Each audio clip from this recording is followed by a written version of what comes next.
Now to the race for president. Kamala Harris and her running mate Tim Walz returned to the campaign trail Wednesday in Georgia, a battleground state her predecessor's campaign had all but abandoned as his fortunes dwindled. Wednesday, the duo stopped around Savannah and its suburbs. The two-day visit will culminate in a rally on Thursday. Meanwhile, Georgia Republicans are coming together to raise money for their candidate. Governor Brian Kemp and former Senator Kelly Loeffler will fundraise on behalf of the former president Thursday in Atlanta. CBS News political reporter Aaron Navarro joins me now from Savannah. Aaron, why does the Harris campaign see potential in Georgia where the Biden campaign did not? Hey, John, good to be with you. In part, it's because they're simply polling better and seeing more energy than President Biden was earlier this summer. Take, for example, our own CBS News poll in June had Biden down just 2 points to Trump. But Democrats I was talking to on the ground here said they were concerned about the level of enthusiasm, not necessarily matching what they're seeing on the Republican side.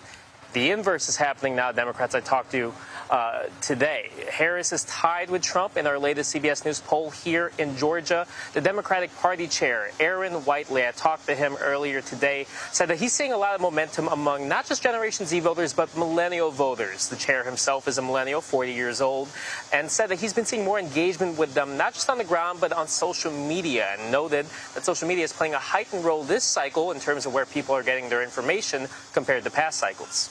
What can you tell us about where Harris and Walz are campaigning and whether that tells us anything about their strategy in Georgia or maybe even more broadly about where they think they can play where President Biden could not?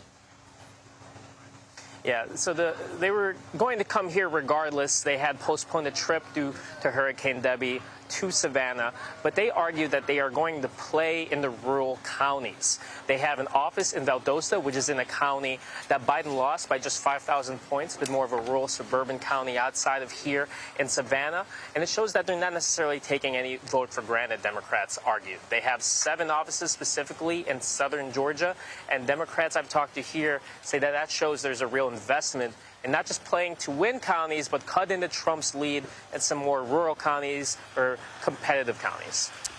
And finally, Thursday, the Republican governor will host a fundraiser for Donald Trump. Donald Trump has regularly attacked Governor Kemp for not helping him overthrow the will of the voters in the state, to put it bluntly. Remind us of the relationship with these two and why the governor's pitching in for him anyway.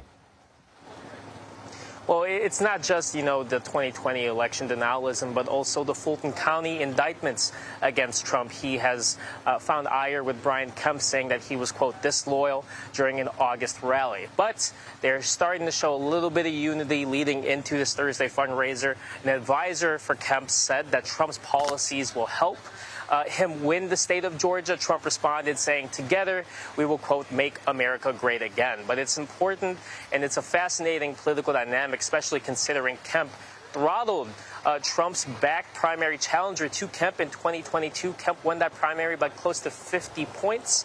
And you're seeing the two at least play ball, play nice, leading into the closing months of this election. Even after Trump said disparaging things about Kemp's wife. Aaron Navarro in Savannah, Georgia. Correct. Thank you.